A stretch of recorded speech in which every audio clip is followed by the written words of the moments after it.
Bonjour les amis, on se retrouve pour cette quatrième semaine de Chiopi version Qigong. On va continuer cette semaine avec le quatrième mouvement de Qigong Général version 2, tiré sur le pouls.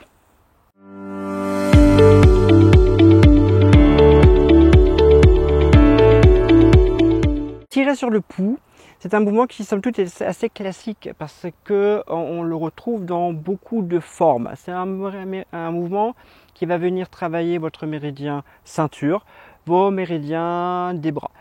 Donc ça va bien bouger, ça va bien travailler la colonne vertébrale.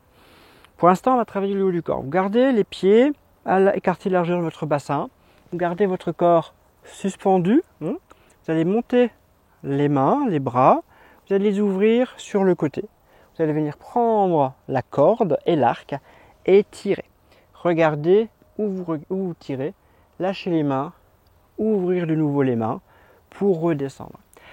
Les erreurs assez classiques dans cet élément-là, c'est de venir tirer, mettre les coudes en arrière. Donc là, du coup, si vous le faites, essayez. Vous verrez que cette omoplate-là, elle est pincée en arrière. Non, il faut vraiment venir ici. Les épaules restent relâchées. L'épaule reste dégagée. Donc les deux omoplates sont bien écartées. Si je vais de profil, c'est à peu près par là le profil. On est là. Il ne faut pas faire ça. Il faut bien rester ici pour que l'écart entre les omoplates reste identique. On ne doit pas fermer l'omoplate, on ne doit pas non plus fermer la poitrine. Donc on ne doit pas être devant, on ne doit pas être derrière, on doit être au juste milieu. Ouvrir les mains. Alors, on va ici. Ouvrir sur le côté, regardez, parce qu'on tire sur un arc avec un arc, donc il faut regarder où on tire, sinon on ne peut pas viser. On ouvre, on lâche, on revient, et on vient relâcher. Pareil de l'autre côté, bien entendu, on vient ici, on prend l'arc de Cupidon, on va tirer la flèche, revenir sur l'avant et redescendre. Encore une fois de chaque côté.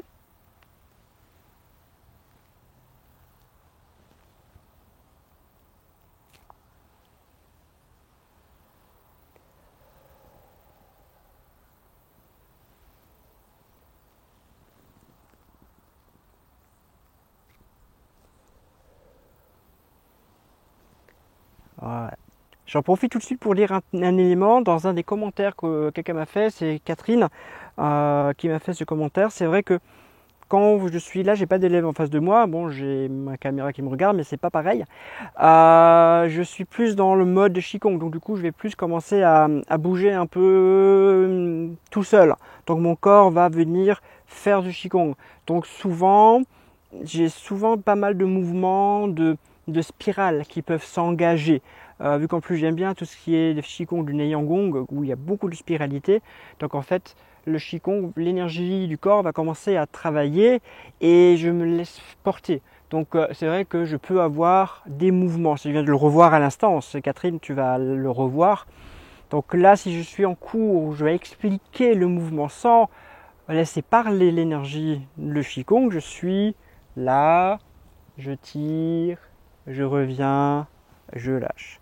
Là, je suis plus en mode Qigong, donc vous voyez mon corps va venir faire beaucoup plus d'ouverture, on va beaucoup plus relâcher le corps. Donc on devient beaucoup plus arrondi et il y a beaucoup plus de spiralité qui se met en place.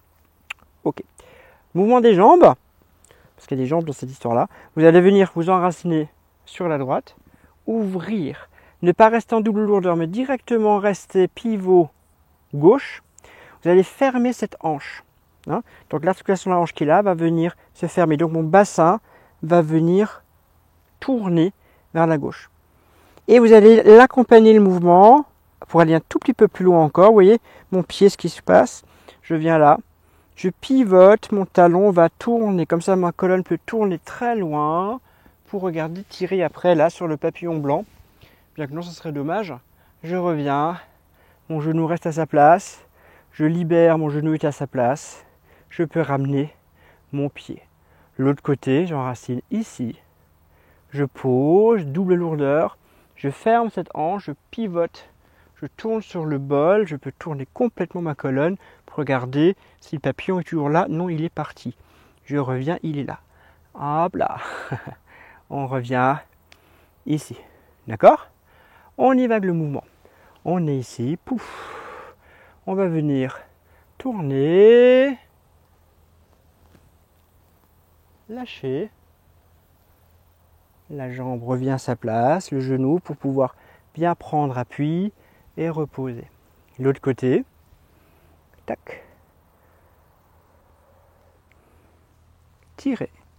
Donc ça fait vraiment étirer complètement notre méridien ceinture, qui est un méridien essentiel, vu qu'il maintient tous les autres en place. N'oubliez pas, hein, ceux qui me connaissent savent à quoi je pense, c'est-à-dire un fagot de haricots maintenu avec une tranche de lard. Ça y est, je l'ai dit, le monde entier va connaître notre secret. Des haricots verts. Je vous explique après.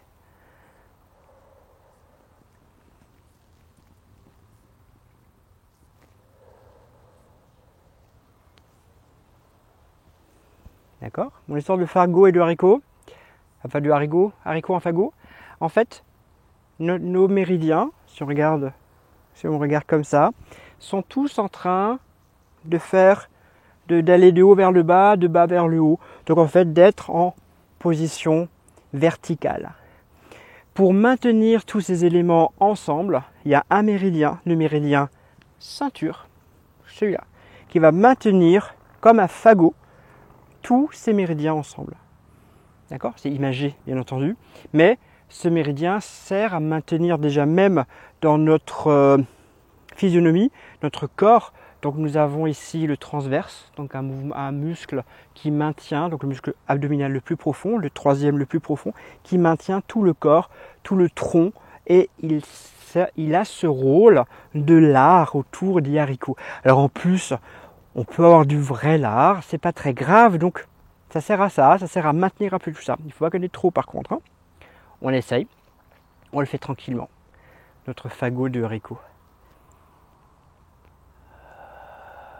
Posez, ancrez les pieds, laissez la tête suspendue, lâchez les épaules, lâchez le ventre pour respirer, lâchez les mains, ouvrez les yeux.